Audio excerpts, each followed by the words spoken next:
And hi again, everybody. Welcome back to Sports Talk. Doug Miles and Don Henderson coming to you live here on a Monday night. I'm here in Sarasota. Don up in the Jersey Shore, up in beautiful New Jersey tonight. We got a lot of stuff to talk about. We got some Wimbledon, a lot of golf, of course, baseball, the All-Star game coming up this week. We'll talk about that as well. But we're going to start a little baseball talk, Don, and we're going to go up to the great city of Boston. Now, you were up there quite a bit, Don, in your broadcasting career, and we're going to talk to a man that has written a book that's called Red Sox Rhymes, Verses, and Curses, and we're joined by the official Boston Red Sox poet laureate, Dick Flavin, on the line. And Dick, thanks for joining us. How are you tonight?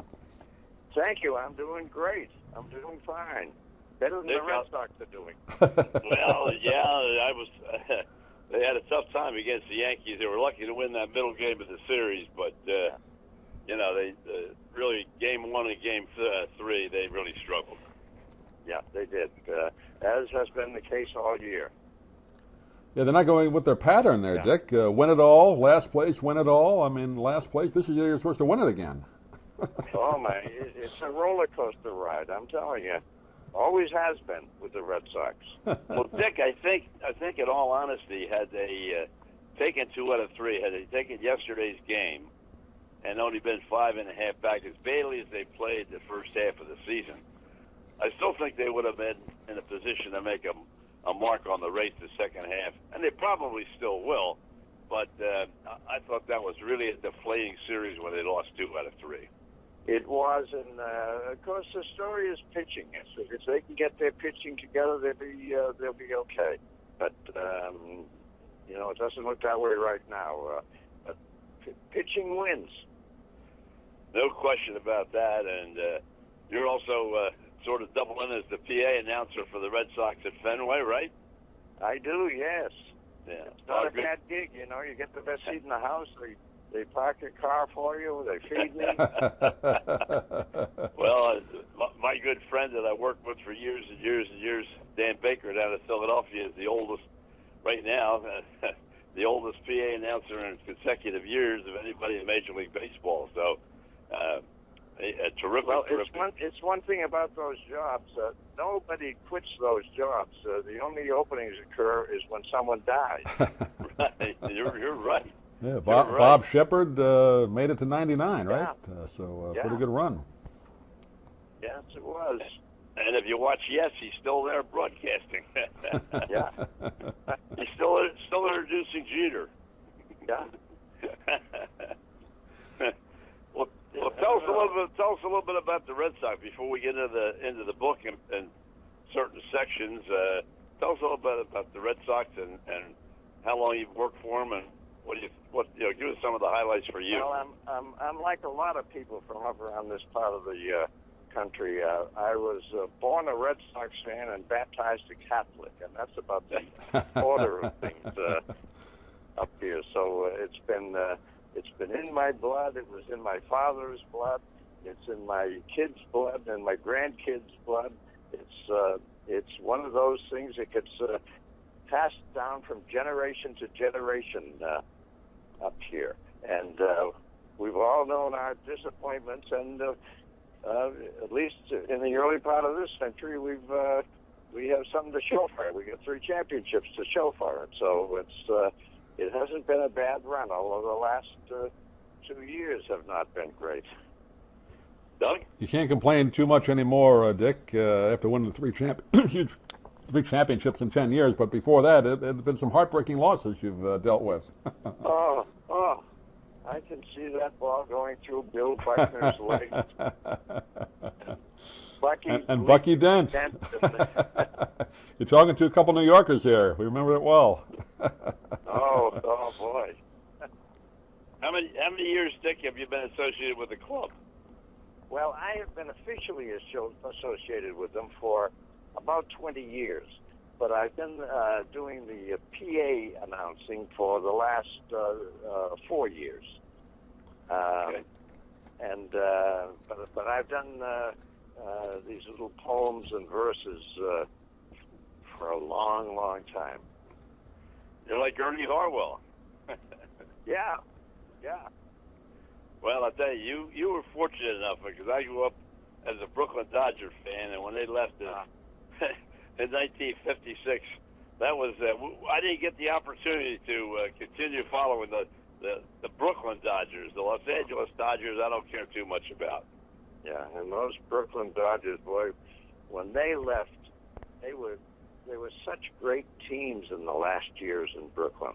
Say that again. Snyder and Campanella and Jackie and Pee Wee Reese and wow, what a team! Yeah, they had some great teams, and as you said, you know, Ed Gil Hodges to that, Carl Furillo, Duke Snyder. I mean, they now were. I can hear you're starting to get depressed. Yeah.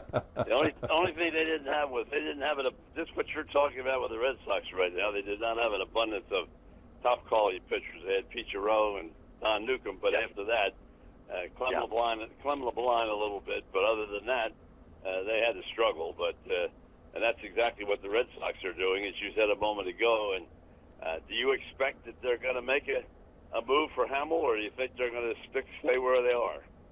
You know, I don't know what they're going to do. I think they're going to have to play out the next couple of weeks just to see just where they are. I don't know whether they're going to be buyers or sellers come the end of the month, and I don't think they know. You know, they're right on the cusp of things. They're close enough so that you don't want to give up, but they're far away enough that it's, you know, there's a lot of teams to climb over to get into that that playoff situation. Well, they're very comparable to the Detroit Tigers this year. The Tigers lost some key players along the way, and you know, they have not declared yet that they're going to be sellers. But I think before it's over, I mean, they had a tough weekend as well this weekend, and even though they're saying right now they're not sellers, I guess Don. I guess we lost Don. We'll try and get him back in a couple of minutes. Okay. But Dick Flavin is our guest here on Sports Talk. And again, the name of the book is Red Sox Rhymes, Verses, and Curses. And Dick, let's just talk a little bit about it. We mentioned it briefly. You know, you're doing the poems, and this is a book filled with poems and verses about the team. Did you always kind of write poetry, or how did you get started doing that?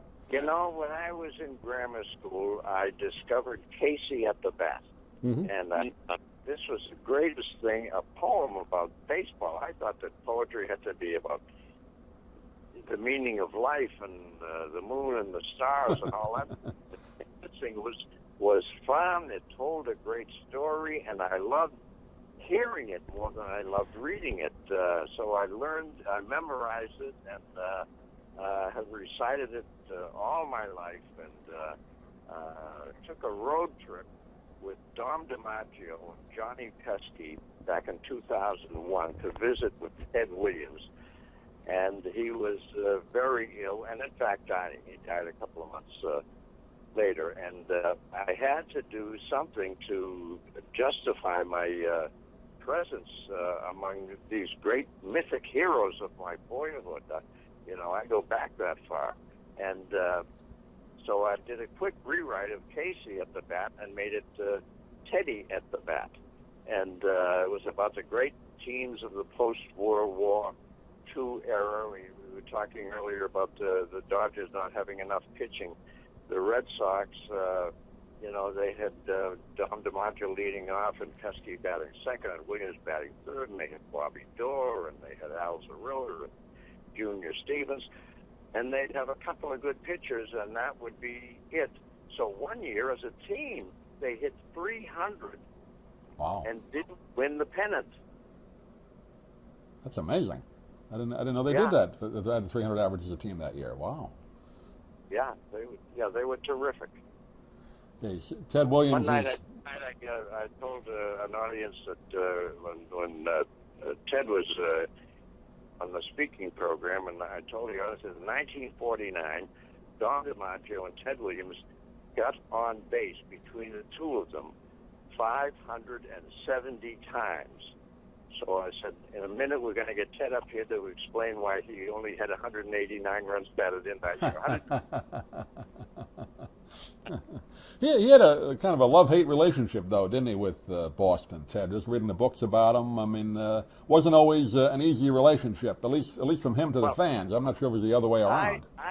I I was lucky. I got to see him play, but when he was playing, he was an angry man. Yeah. He had a terrible childhood and didn't adjust to things well with human interactions and all. But as he grew older and mellowed out some, he got an appreciation of the affection that people had for him, and started to return that affection. So when I knew him as an older guy, he was not unhappy at all.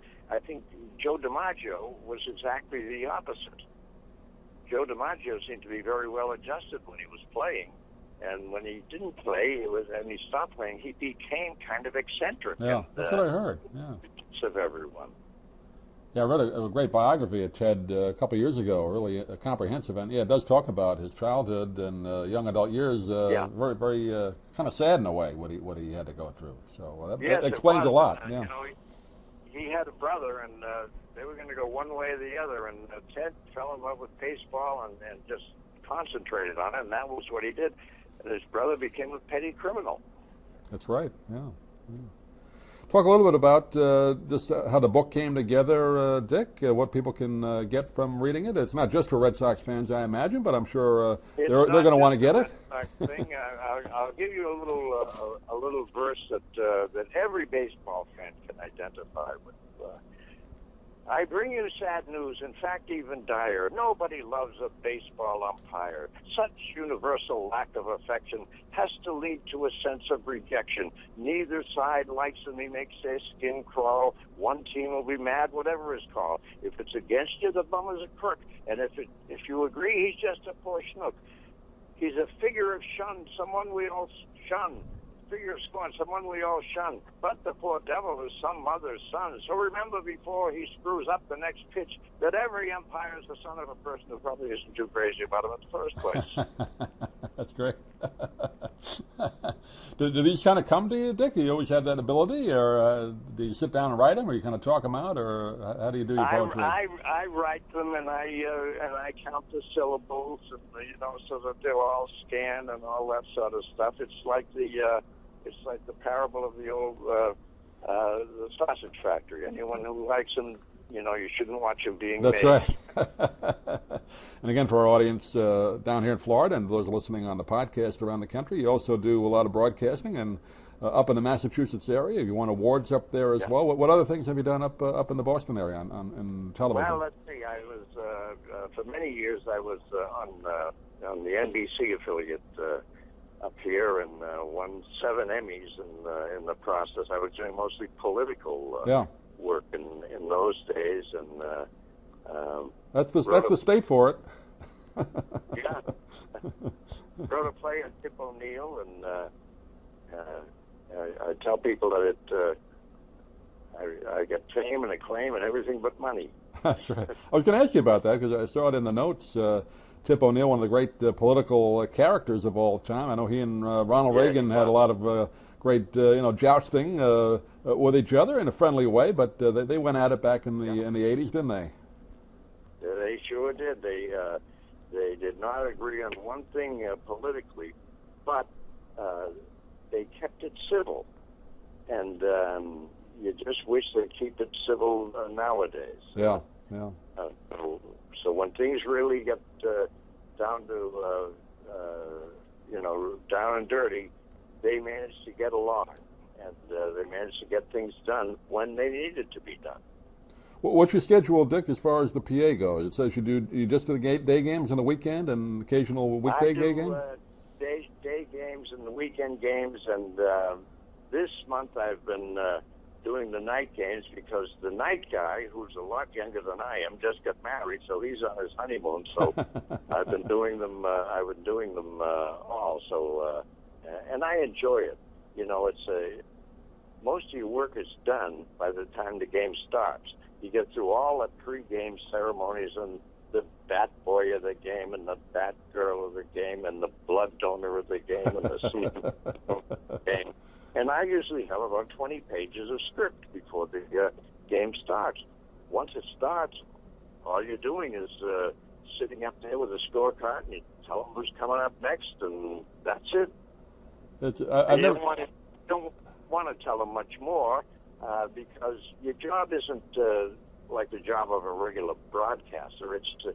You're an audiovisual aid, so you just stay out of the way. Stay out of the way. Tell them what they need to know, and then stay out of the way. Let the game tell the story. Yeah, I've done a little bit of that on a high school level for different sports, and it is a fun job to do when you. It is. It's terrific. Yeah. Yeah. Well, Dick Flavin, it's been a pleasure to talk. I'm sorry we lost Don, but I'll pass along his good wishes to you as well for the book, Red Sox Verses and Curses, Red Sox Rhymes, Verses and Curses. It's published by William Morrow. Do you have a website, Dick, you want to direct people to, or they can get it at all the bookstores, I guess, right? It's in all the bookstores. It's on Amazon. It's in the bookstores as of tomorrow. You've got a 1 day lead. Oh, great. Okay. Tomorrow is the day that it appears in the bookstores, and it's available on Amazon and the whole thing. And we post a link on our website, too, for all the books and all the authors that come on, so they can order it that way through Amazon. But, Dick Flavin, pleasure to talk to you. Hopefully we can do it down the line. I can't say as a Yankee fan I wish the Red Sox well, but good luck to you. I wish you well. Well, listen, anyone who loves baseball can't be all bad. That's right. Thank you, Dick. You can be mostly bad. Thanks for joining us tonight. Okay, thanks. If you'd like to order the book we're talking about, please go to DougMilesMedia.com and enter the author's name in the Amazon search box. Thank you for listening. Please come back soon for more conversations here at DougMilesMedia.com. This has been a presentation of Doug Miles Media, all rights reserved. You can listen to or download previous programs at iTunes, Stitcher.com, or